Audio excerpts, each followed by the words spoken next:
오늘 우리가 배울 주제는 이 기독교의 유래라고 하는 건데요. 사람들이 도대체 왜 기독교를 믿는 사람들은 기독교를 꼭 믿어야 된다고 하느냐, 아닌 사람들도 있겠지만요. 왜 우리가 저쪽 멀리 떨어져 있는 서쪽에서 온 외래 종교를 왜 우리가 받아야만 하느냐, 그러니까 이런 질문들을 받을 수밖에 없잖아요. 전도를 하다 보면. 그래서 이 기독교라는 것이 무엇인지를 제가 좀 이야기를 몇 번에 걸쳐서 하려고 생각을 하고 있습니다. 그래서 이 첫 번째 주제로는 예수의 부활이라는 주제로 좀 이야기를 해드리고 싶은데요. 이 강론은 기본적으로 성경을 배우신 적이 별로 없고, 혹은 이 예수 그리스도의 복음이라는 게 뭔지를 잘 모르시는 분들을 위해서 만든 영상이고요. 말씀 전하실 때 참고하시면 좋겠습니다. 시작해 볼게요, 그러면. 이 기독교라는 걸 우리가 어디서부터 시작을 해야 될까? 여기로 가면 돼요. 서기 50년에서 52년 그리스 아테네. 우리가 여기서부터 한번 이야기를 한번 해볼게요. 역사처럼 그냥 편안하게 들어주시면 될 것 같습니다. 중고등학교 때 세계사나 혹은 윤리 시간에 배운 걸 기억하시는 분들도 있고, 잊어버리신 분들도 계시겠죠? 안 배우신 분들도 있을 것이고, 아무튼 우리가 서기 한 50년쯤, 그때 이제 헬레니즘 문화라고 하는 문화가 이렇게 그 메소포타미아 지역에 좀 많이 퍼져 있었죠? 지중해를 중심으로. 그래서 이 서기 50년에서 52년 그리스 아테네 지역으로 우리가 한번 가볼 거예요. 이때 그 윤리 시간에 배우신 분들은 기억하실지도 모르겠어요. 스토아 학파 철학자와 에피쿠로스 학파 철학자들이 있었어요. 그리고 여러 가지 신화들도 많았어요. 다신교적인 종교들도 많이 있었거든요. 그래서 한번 그리스 아테네에 그 당시에 어떤 일이 있었는지를 한번 볼게요. 그 첫 번째로 에피쿠로스 학파라고 하는 철학 학파가 있었어요. 이 사람들은 우주는 물질로 되어 있다라고 주장을 했어요. 그리고 그래서 죽음이란 것은 이 물질이 분해되어서 제자리로 돌아가는 것이다, 이렇게 생각을 하고 있죠. 그러니까 이 에피쿠로스 철학자들은 영혼의 존재를 인정하지 않았어요. 그래서 그러면 이러한 어떤 물질관, 세계관을 가진 이 에피쿠로스 철학자들은 인생에 대해서는 어떻게 말을 하느냐? 육체와 마음의 고통으로부터 자유해지는 것을 쾌락이라고 봤어요. 그러니까 뭔가 우리가 먹고 마시고 즐기는 쾌락이 아니라고 봤어요. 왜냐하면 그런 쾌락들은 그런 것들을 만지면 만지고 누리면 누릴수록 더 큰 걸 원하게 되고 더 공허해진다는 것을 느꼈기 때문에 이 사람들도 단순히 내가 하고 싶은 걸 다 하는 게 쾌락이라고 보지 않았고, 육체와 마음의 고통으로부터 자유해지는 것이 쾌락이라고 봤어요. 그러니까 이 지나친 욕구를 우리가 충족하려고 하는 이런 것들은 오히려 고통과 근심의 원인이 된다라고 본 거죠. 이런 에피쿠로스 철학자들이 있었어요. 아무튼지 간에 우리가 여기서 볼 수 있는 건 두 가지인데요. 요 우주는 물질로 되어 있고 제자리로 돌아간다는 것. 이 철학이라는 것은 요것을 보면은 이제 과학으로 가는 어떤 학문의 기초가 되는 거죠. 그 다음에 이제 요 뒷부분은 인류학이라든지 철학 혹은 인간의 행복론, 이런 주제들에 관련된 이야기들을 고대 사람들이 하고 있었다는 거죠. 서기 50년이 우리나라 때로는 거의 한 3만 시대 정도 되겠죠. 또 이제 이 아테네, AD 50년, 서기 50년 아테네에는 또 하나의 학파로서 스토아 철학자들이 있었어요. 이 사람들은 뭐 물질관에 대한 뭐 그런 거를 제가 자세히 설명할 건 없겠지만 이 사람들은 자연의 섭리 혹은 우주의 질서가 있다라고 봤어요. 이거 이렇게 읽어보시면 뭐 동양 철학하고도 비슷하지 않나요? 그러니까 뭐 제가 말하고 싶은 게 뭐 서양의 생각이 동양과 엄청나게 다르진 않다는 거죠. 뭐 다른 부분도 어느 정도 있겠지만 인간이 생각하는 건 다 비슷하다는 거예요. 그래서 이 스토아파들은 어떻게 말을 했냐? 인간이 어떤 감정 영향을 받지 않을 때, 그럴 때 자연 혹은 우주의 섭리에 합치되는 삶을 살 수 있다. 그렇기 때문에 시민사회에 필요한 어떤 윤리관을 강조해요. 그러니까 이웃을 사랑하고 이웃을 배려하고 이런 도덕적인 측면들, 그런 부분을 하게 되죠. 즉, 이 고대 그리스 아테네에 AD 50년 그리스 아테네에 여러 가지 학문들이 있었어요. 인간의 철학, 인간의 행복, 이 세상이란 건 어떤 것인지, 우주란 건 어떤 것인지 이런 것들에 대한 많은 고민들을 하고 있는 어떤 도시가 있었던 거죠. 우리 조상들의 이야기죠. 이 또 그리스는 헬라와 로마의 다신교 문화를 가지고 있었기 때문에 이 그리스 로마 신화에 나오는 신들을 또 섬기고 있었어요. 뭐 우리 그리스 로마 신화라고 하면은 뭐 제우스 나오고 뭐 헤라였나요? 헤라라는 여신도 나오고 뭐 헤라가 막 질투를 많이 하죠. 뭐 여러 가지 그런 신들이 나와요. 그 신들은 특징이 인간 같죠, 사실은. 인간처럼 사랑하고 미워하고 다투는데 능력만 인간보다 좀 더 많죠. 뭔가 자연을 지배할 수 있는 능력을 가졌죠. 그 종교를 보면은 뭐 천둥의 신, 뭐 그런 느낌이잖아요. 그래서 다양한 신들이 있었고 다양한 종교가 있었기 때문에 그런 것들이 서로 영향력을 발휘하고 있었어요. 일종의 종교 다원주의라고 볼 수 있겠죠. 그러니까 새로운 종교가 들어오면 그래, 너네들은 또 그렇게 신을 믿는구나, 좋다, 우리는 이렇게 믿고 너희는 그렇게 믿어, 그렇게 하자, 약간 이런 느낌이었다는 거죠. 어쩌면 우리 시대도 그렇지 않나요?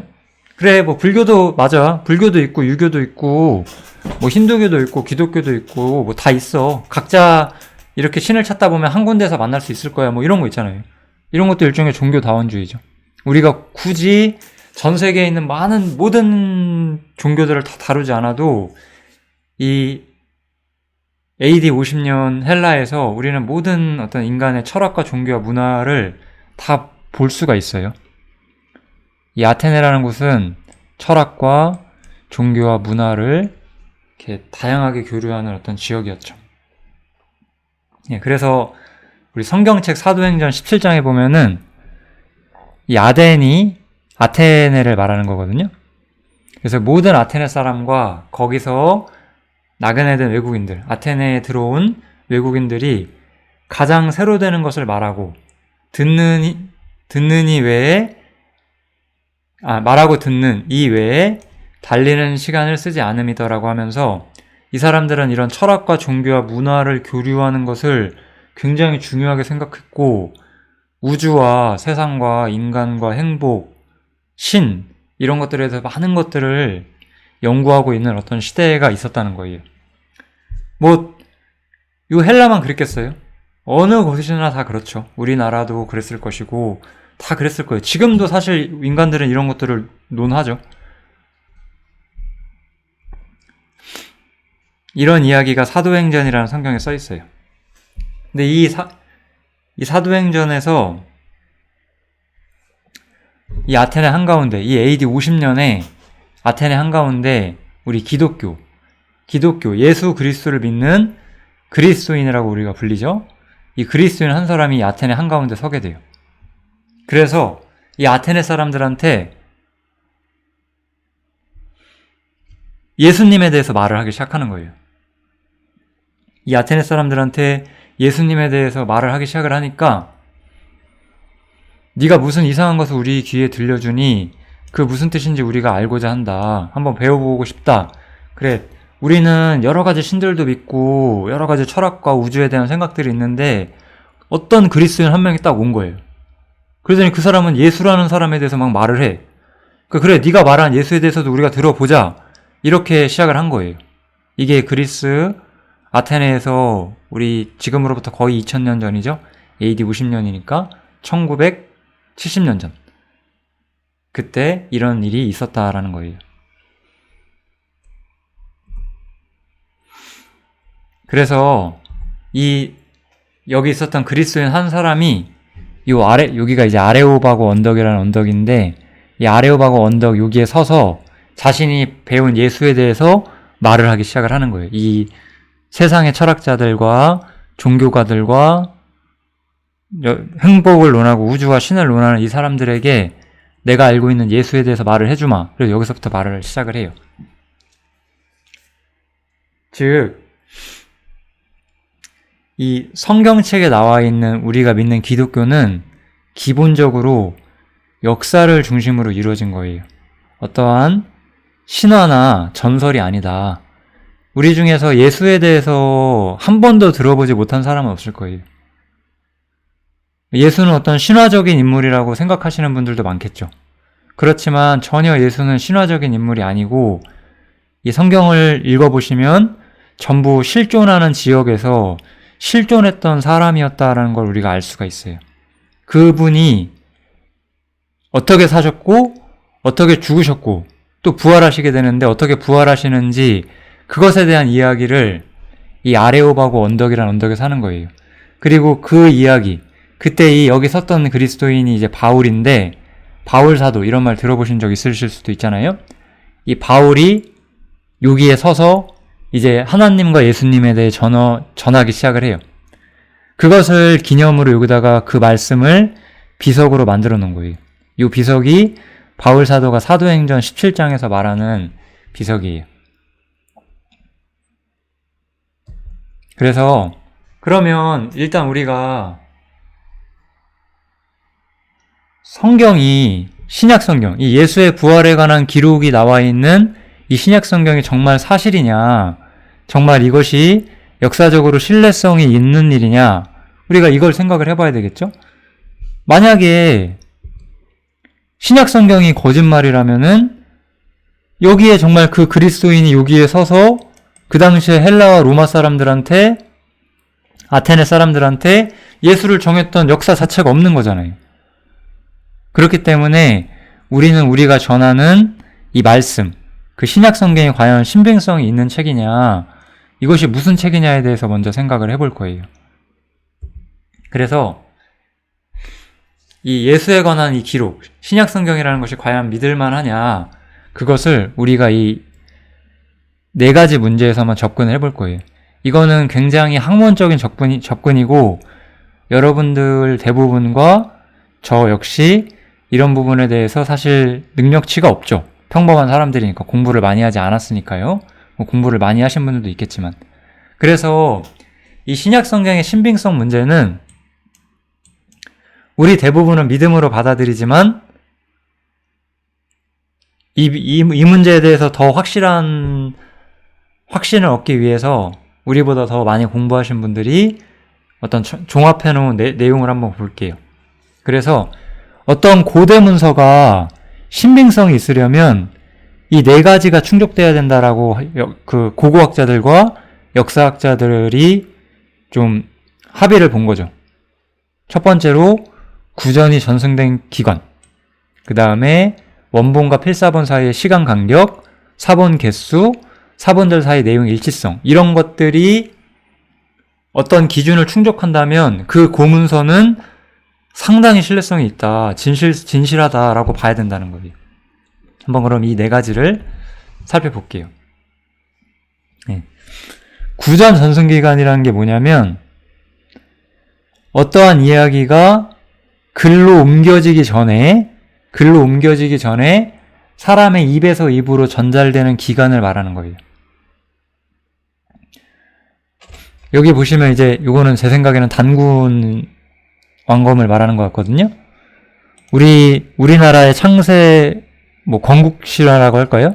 우리나라의 건국신화인 단군왕검 이야기는 이제 환인과 환웅이 있었는데, 그 곰이 사람이 돼서 환웅과 결혼해서 단군을 낳은 거잖아요. 그 이야기가 기록된 것은 이제 고려시대죠. 그죠? 제가 알기로는 고려시대거든요. 왜냐면 고려시대 삼국유사에 그것이 기록되어 있었어요. 그럼 삼국유사가 고려시대라고 하면 삼국유사는 1000년 넘어서 기록된 거거든요.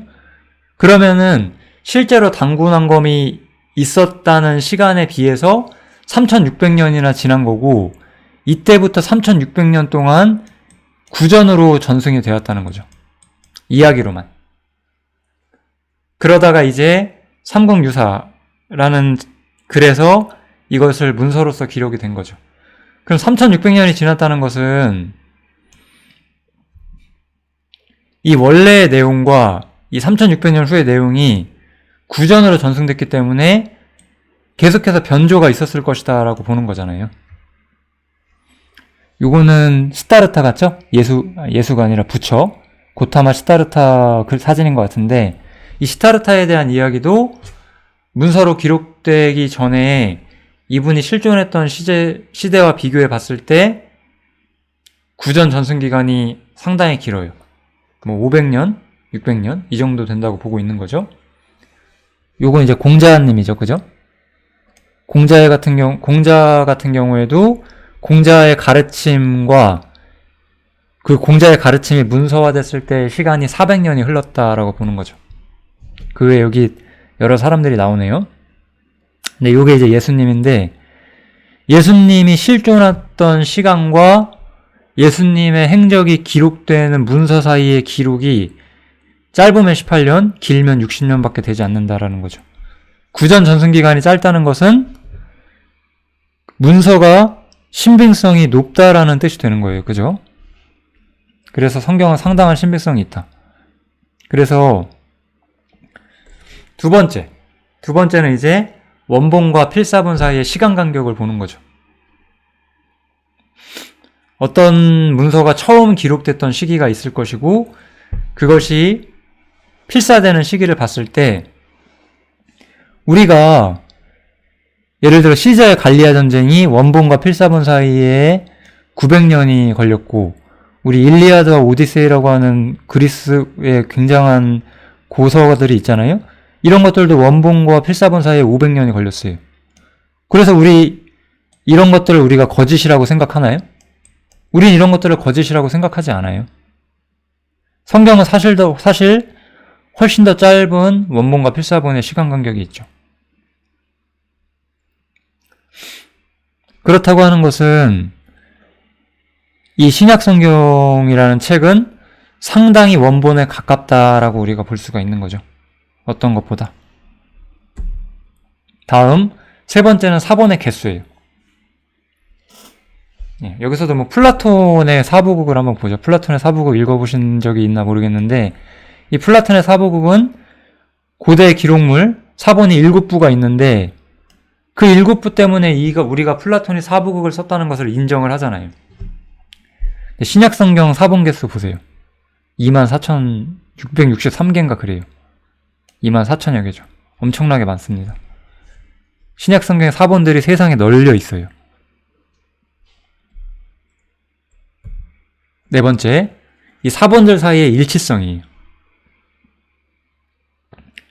우리 노자의 도덕경, 사본들 간에 25%의 편차가 있어요. 그러면 이제 우리 역사학자들은 여러 사본들을 보면서 내용을 조합해서 만들겠죠? 그런 거예요. 그렇게 해서 현재 우리가 보고 있는 도덕경이 나온 거죠. 사본들 사이에 25%의 편차가 있었다는 거고, 그것은 기록하는 과정에서 원본과는 많이 달라질 수 있었다는 뜻인데, 신약성경은 99.5%예요. 근데 이 퍼센트가 중요한 게 아니라 양을 보셔야 돼요. 2만 행 중에 0.5%라는 거죠. 분량 자체가 엄청나게 많거든요. 2만 행 중에 0.5%. 그리고 이 0.5%의 편차라는 것도 이런 거죠. 우리가 배고프다 이런 말을 하는데, 예를 들어서 배고프다를 쓰는데 이렇게 쓴다고 한번 생각을 해보세요. 배고프다를 제가 이렇게 썼어요. 지금 보면은 여기 지금 이게 빠졌죠. 지금 제가 뺐죠. 이런 거는 틀려도 저게 배고프다는지 우리가 알아서 알아들어요. 99.5%의 일치성이라는 건 그런 거예요. 맥락을 훼손시킬 만큼 엄청난 불일치가 없었다는 거예요. 2만여 개의 사본이 있는데 그 2만여 개의 사본 중 그 사본들이 2만 행이 넘게 구성이 되었는데 그 중에 오류는 0.5%밖에 안 된다. 이런 뜻인 거죠. 그만큼 신약 성경은 문서로서 상당 부분 신빙성이 있다라고 보고 있는 거예요. 성경에서는.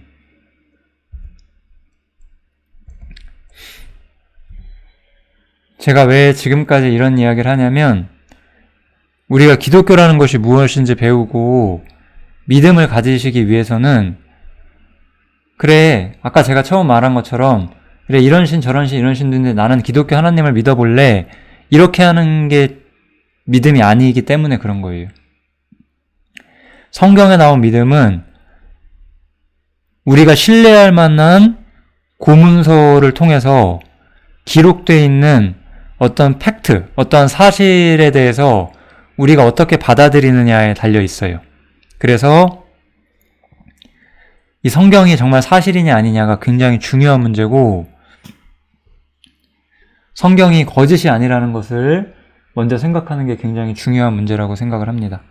일단은 이 기독교의 유래를 시작할 때 제가 제일 먼저 드리고 싶었던 말씀은 그래서 성경의 사실이라는 거예요.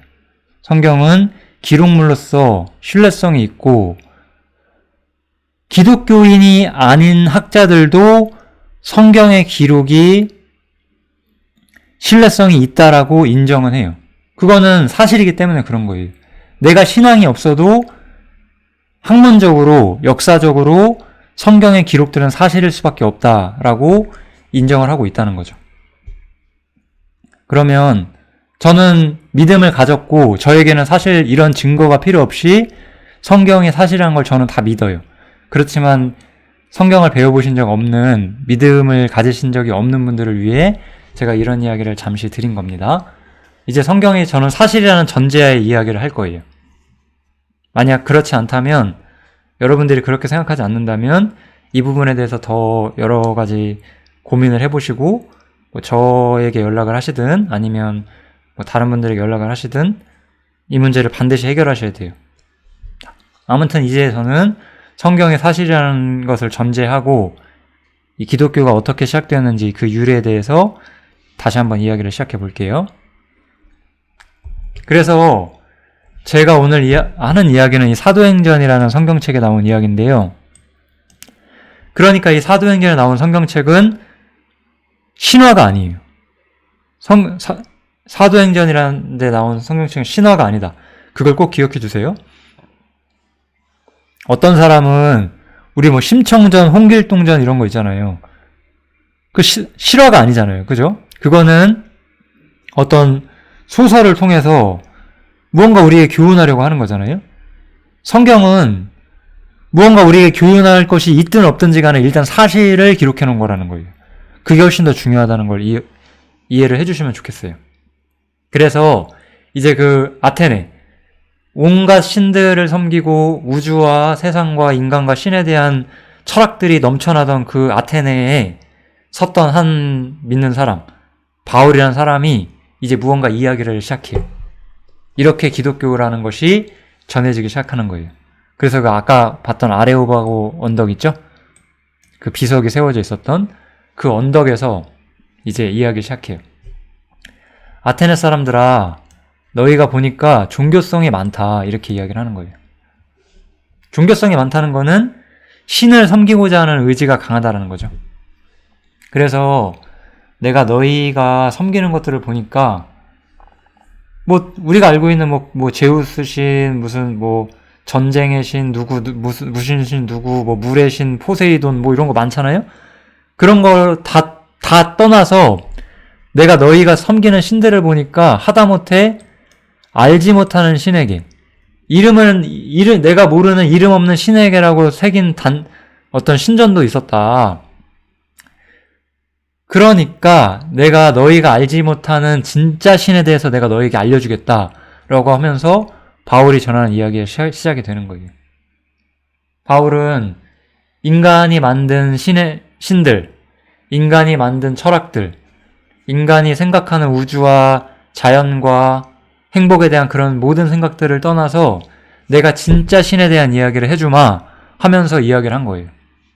이렇게 기독교라는 것이 전례가 되기 시작하는 거죠. 전 세계로 지금 우리에게까지 이 기독교가 왔죠.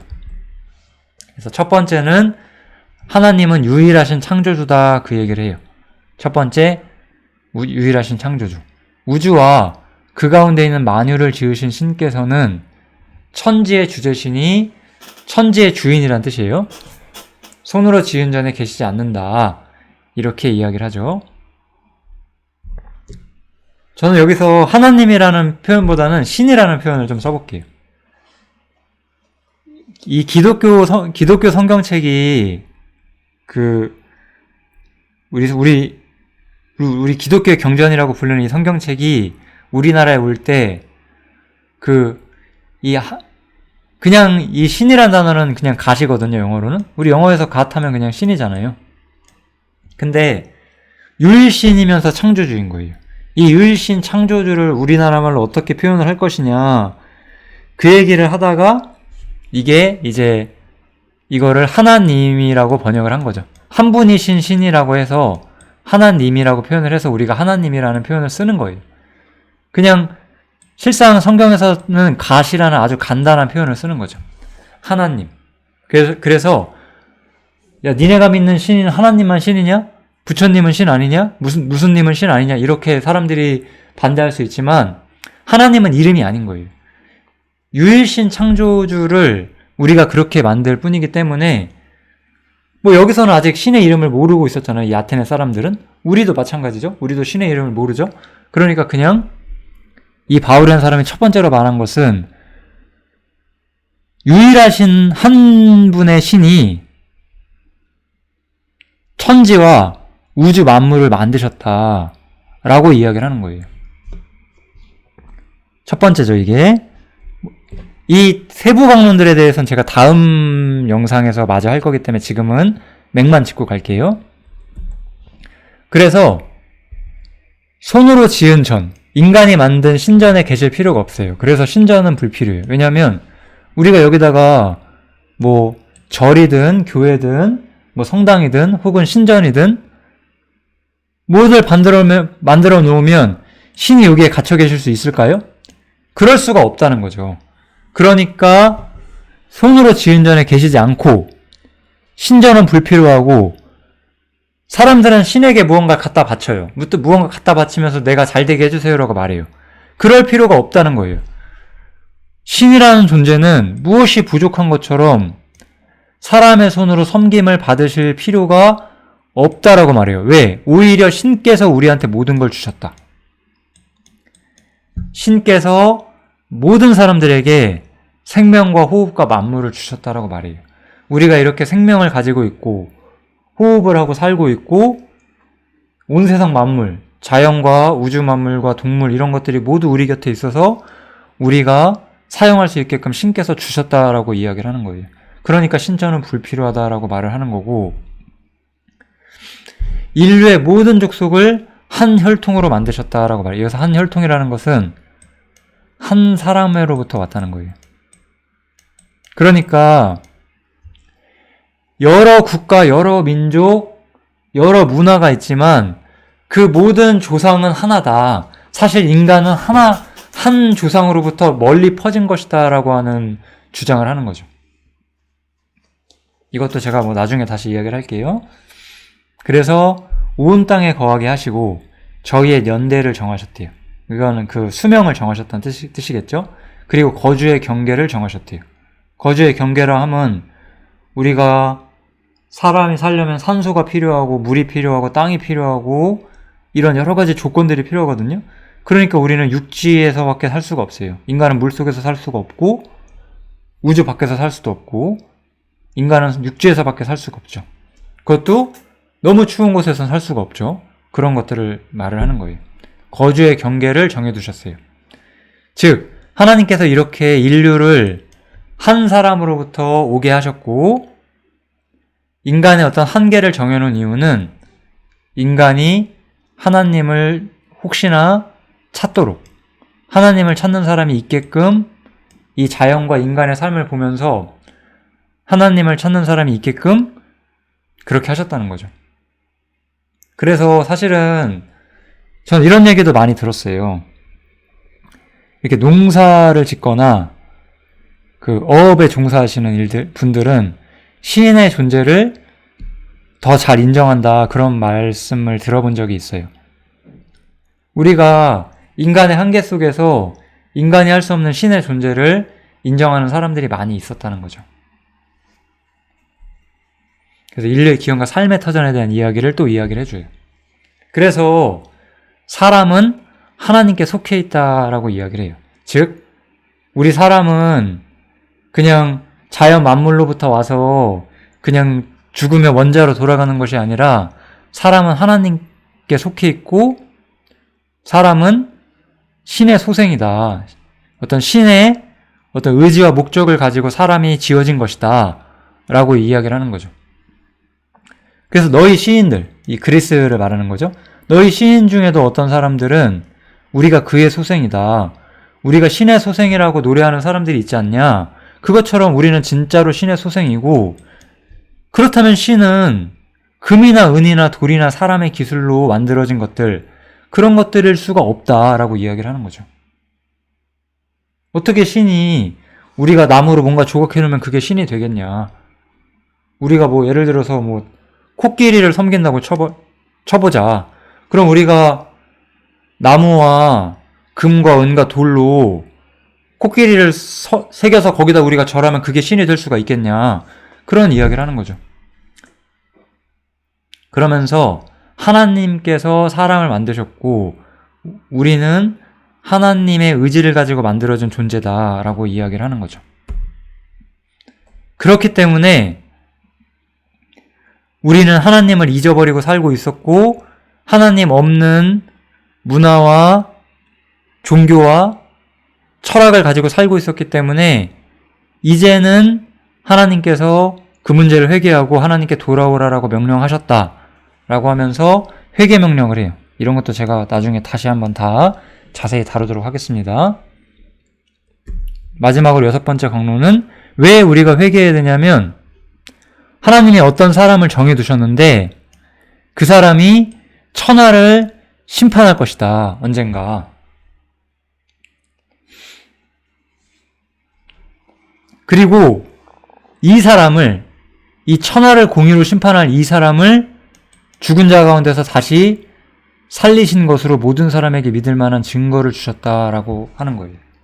그래서 왜 우리가 회개해야 되냐면 어떤 사람이 세상과 너를 심판할 건데 그 어떤 사람이 누구냐? 한번 죽었다가 하나님께서 다시 살리신 어떤 분이다. 그리고 그 부활은 너무나 확실하고 모든 사람에게 믿을 만한 증거가 된다 라고 이야기하면서 너도 그분께 심판받지 않으려면 그분을 믿는 신앙을 가져야 한다 라고 말하면서 이 예수를 전하기 시작하는 거예요. 여기서 말하는 이 정하신 사람, 이분이 바로 예수님이잖아요. 그래서 여기서는 예수님이 부활하셨고 예수님이 부활하신 것이 가장 확실한 증거다라고 말을 해요. 그럼 이제 우리한테는 또 하나의 중요한 문제가 남았어요. 이 부활에 대한 문제를 우리가 생각을 해봐야 되는데 그럼 이 부활이 사실이려면 두 가지 문제가 확실해야 되거든요. 첫 번째로 신약성경 자체의 신빙성 문제예요. 제가 이 부분에 대해서는 앞부분에 말씀을 충분히 드렸던 것 같고요. 이번에는 신약성경 자체에는 신빙성이 있다고 인정해보자. 그럼 신약성경에는 예수가 부활했다는 초자연적인 것이 적혀 있는데 과연 우리가 그 초자연적인 것을 믿어야 하는 것이냐, 믿을 수 있겠느냐라고 이야기를 하는 거예요. 그러니까 이제 우리가 두 번째로 살펴야 되는 것은 이 부활 역사가 과연 신빙성이 있는 것이냐를 살펴야 된다는 거죠. 신약성경 자체의 신빙성이 문제가 되신다면 꼭 찾아보셔야 돼요. 저는 성경을 하나님의 말씀으로 믿는 사람이기 때문에 이 첫 번째 것을 인정하는 데 있어서 어려움이 없는 사람이지만 그러시지 않으신 분들도 있을 수 있어서 저 문제를 해결을 꼭 하시고 이제 신약성경에 신빙성이 있다면 부활이 과연 신빙성이 있는 것이냐, 우리가 그 문제도 살펴봐야 되겠죠. 네. 이 신약 성경은 제가 분명히 고대 문서라고 했어요. 그리고 이 고대 문서는 아까 신빙성에 대해서 말한 것처럼 역사에 대해서 그냥 자연스럽게 기록을 해놓은 거고, 이 고문서가 인정될 수밖에 없는 이유는 그것이 정말로 사실이었기 때문인 거죠. 예수님은 위치와 소유가 아리마대 요셉의 무덤이었거든요. 그 소유가 알려진 무덤에 묻히셨어요. 분명한 역사적 사실이고 실존 인물의 무덤으로서 알려져 있어요. 지금 2000년이 지났기 때문에 지금 우리가 아리마대 요셉의 무덤이라고 하는 것이 정말 그 아리마대 요셉 것인지는 확인이 훨씬 더 많이 필요하겠지만 확실한 건 2000년 전엔 분명히 사실이었다는 거예요. 우리가 지금 거북선이 없잖아요. 근데 거북선이 분명히 임진왜란 때 있었다라고 우리가 문서를 통해서 그것을 믿고, 야, 거북선 없어, 그거 거짓말이야, 그거 조선왕조 실록에서 거짓으로 기록한 거야 라고 하는 사람 없단 말이에요. 그것처럼 성경에 있는 이야기들도 또한 그 당시에는 역사적 사실로 기록됐기 때문에 당대의 사람들에게 거부될 수가 없었어요. 왜냐하면 당대의 사람들은 부활에 대해서 많이 목격을 했고 그것의 신빙성을 봐왔기 때문에 그들이 부정할 수가 없었다는 거예요. 그 다음에 그 무덤, 예수를 묻었던 무덤이 비었다라는 거죠.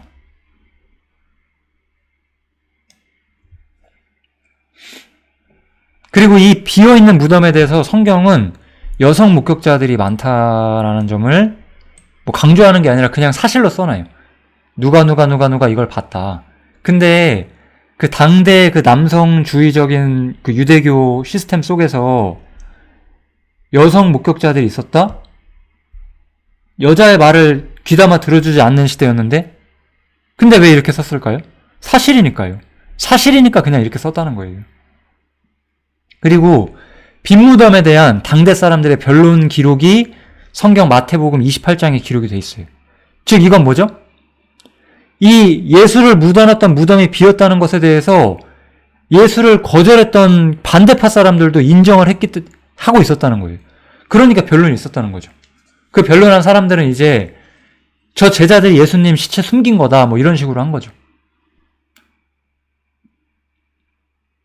그런데 성경은 이제 마지막으로 어떤 이야기를 하냐, 부활한 예수를 본 사람이 500명이 넘는다는 엄청나게 많은 증인들의 이야기를 하고 있고, 이걸 본 사람들은 완전히 다른 삶을 살았다라고 보고 있는 거예요. 이 두 가지가 굉장히 중요한 거죠. 왜냐하면 무덤이 비어 있었던 것은 분명한 사실이었어요. 그런데 예수를 반대하는 사람들도 무덤이 비어 있었다는 사실 자체는 부정할 수 없었고, 그거는 로마 군인들이 본 거거든요. 그러니까 제자들이 숨긴 거 아니냐. 그럼 한번 생각해 볼게요. 예수님 시체를 숨겨놓고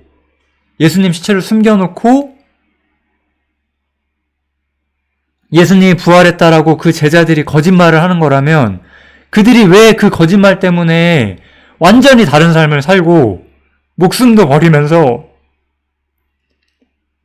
이 주님을 전했을까요? 이게 사실이거든요. 예수의 부활을 정말로 봤기 때문에. 그리고 저도 말씀을 통해서 그걸 봤기 때문에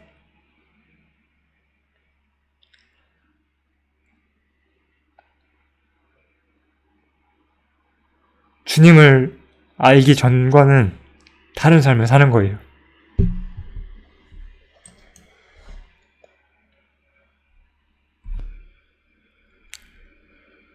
이 시체를 숨겨놓고서 이렇게 예수가 부활했다라고 선언을 하면서 우리가 완전히 다른 삶을 살 수 있을까요?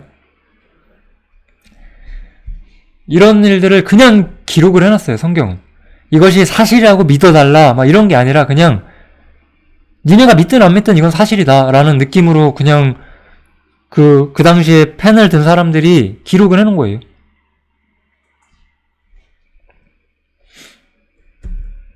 그리고 이제 비슷한 원리로 정황 증거들도 많이 있죠. 우리가 형사재판이나 이런 걸 할 때도 어떤 문서나 정황을 통해서 어떤 누가 무슨 짓을 했는지 이런 거를 확보하려고 하잖아요. 판사들이. 그런 거랑 비슷한 거죠. 당대에 이 예수의 부활을 전하던 그리스도인들을 잡아 죽이던 사람인 바울이 있었어요. 이 사람이 갑자기 회심을 하고 변화되고 예수가 정말 부활하셨다고 전파하기 시작해요. 아까 아테네에 썼던 사람이 바로 이 사람이에요. 이 사람은 한때는 예수를 부활했다고 주장하는 사람들을 잡아 죽이던 사람이었어요. 근데 갑자기 예수가 부활했다고 복음을 전하기 시작하는 거예요. 그리고 이 예수의 부활과 이 이야기가 사실 저 멀리 지중해 지방의 이스라엘의 이야기를 하는 거잖아요. 이 이스라엘 사람들은 이 유대교를 정말 목숨같이 여겼는데 이것을 포기해요. 왜냐면 이제 기독교라는 종교로 자신들이 옮겨가야 된다는 걸 알았기 때문에. 물론 끝까지 유대교를 포기하지 않고 고수하지 않고 예수님을 거부한 사람도 있었죠. 그렇지만 예수의 부활을 믿은 사람들은 유대교를 기꺼이 포기하는 데까지 나와요. 이게 사도행전과 성경책들에 다 기록이 돼 있는 거예요. 그리고 성경 밖에서도 이 고대 역사, 성경에 나온 고대 역사들에 대해서는 압도적인 분량의 자료와 문서와 증인들이 있어요. 성경이 아니라 성경 밖에서도. 그러면 부활 말고 이것을 설명할 수 있는 방법이 있냐는 거예요. 우리가 부활은 초자연적인 현상이고 존재할 수 없는 것이기 때문에 이것은 말이 안 된다라고 해놓기 때문에 여기서 말한 것처럼 제자들이 시체를 숨겼다, 제자들이 500명이 집단 환각을 봤다. 환각이란 건 개인적인 건데 500명이 동시에 집단 환각을 본다고요? 더 말이 안 되는 설명이잖아요. 부활에 이것을 정말로 설명할 수 있는 방법이 있냐는 거예요. 예수의 부활은 정말로 있었던 사실이었고, 이 기독교라는 건 무엇이냐면은 여러분들이 기독교에서 무엇을 기대하는지는 모르겠어요. 그렇지만 이 기독교라는 것은 예수님이 부활했다는 걸 전파하고 있는 거예요, 지금. 우리가 직장생활, 사회생활, 우리 자식 공부 잘 되고 잘 먹고 잘 사는, 행복하게 사는 이런 이야기를 하는 책이 아니라 이 사람들은 목숨을 걸고 그냥 예수라는 사람 부활했다는 걸 전했다고요. 자기 목숨보다 예수가 부활했다는 걸 전하는 게 더 중요했다는 거예요, 이 사람들한테는. 기독교의 시작이 이거였어요. 예수의 부활. 예수의 부활이 너무나 중요하고 이것이 기독교의 뼈대를 이루는 거예요. 그래서 오늘 저는 기독교의 유래로서 첫 번째로 예수의 부활에 대해서 좀 말씀을 드렸습니다. 일단은 제가 드리고 싶은 말씀은 다 드렸고요. 제가 이런 얘기를 했는데 네가 뭘 그렇게 아는 게 있어서 이런 얘기를 하느냐 이렇게 생각하실 분들도 계시잖아요. 저도 평범한 사람이니까 공부를 많이 한 사람도 아니고요. 그래서 그냥 성경 자체에 대해서 저는 진실한 믿음과 성경 외의 모든 것들을 거절할 수 있는 믿음을 가지고 있긴 하지만 그냥 이런 증거가 확실하다는 것은 저보다 공부 많이 한 세상의 학자들이 많을 거잖아요. 그런 사람들 영상을 제가 약간 좀 편집을 해놨거든요. 이거 한번 참고로 보셔도 좋을 것 같습니다. 한번 제가 틀어드릴게요. Let's look at the widely accepted historical facts and see where the evidence points. In order for Jesus to have risen from the dead, 3 things would need to be true. He would need to be alive at point A, dead at point B, and alive again at point C. And it turns out that the record in history of the existence and the execution of Jesus is incredibly strong. Well, it's become kind of a fad on the internet to claim that Jesus never existed. But this isn't something that is typically held by scholars today. In fact, the number of scholars that would even hold this position, and I'm talking about bona fide scholars who have PhDs in relevant fields of like history and biblical studies or religious studies, you wouldn't find more than a handful of them living on earth right now who would deny the existence of Jesus. I mean, probably just as many as who would deny the Holocaust. If you just do normal history, you can't disprove the fact that that Jesus died. It's called multiple attestation. We have too many sources, documents, people, not all of them Christian. Virtually every scholar, believer, non-believer, skeptic, concedes that Jesus was executed in the first century, 30 or 33 AD. You get laughed out of a major academic institution if you claimed otherwise. In fact, the atheist New Testament scholar Gerd Ludemann says Jesus' execution is an indisputable.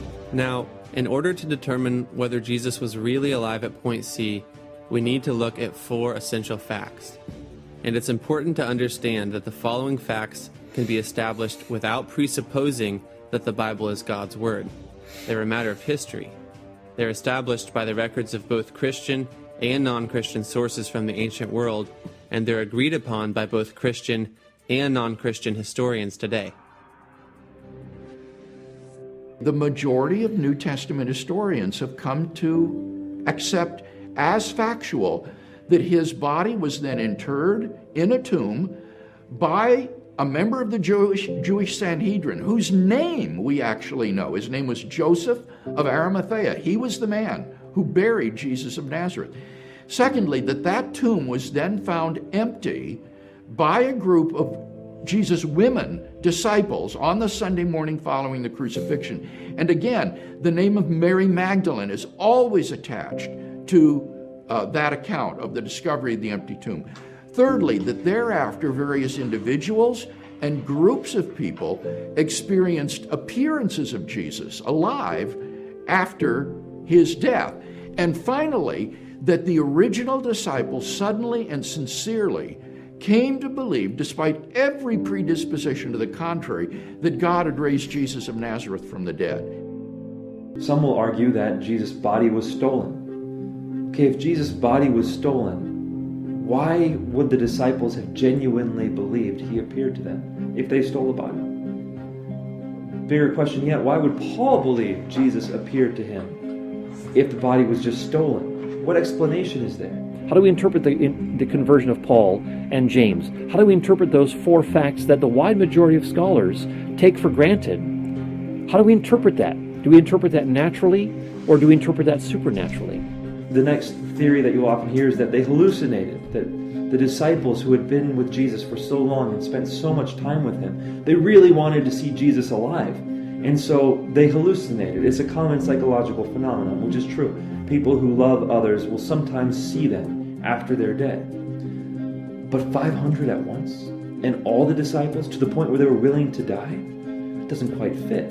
And once again, Paul. What do we do with Paul? Why did Paul hallucinate the risen Jesus? It doesn't make sense.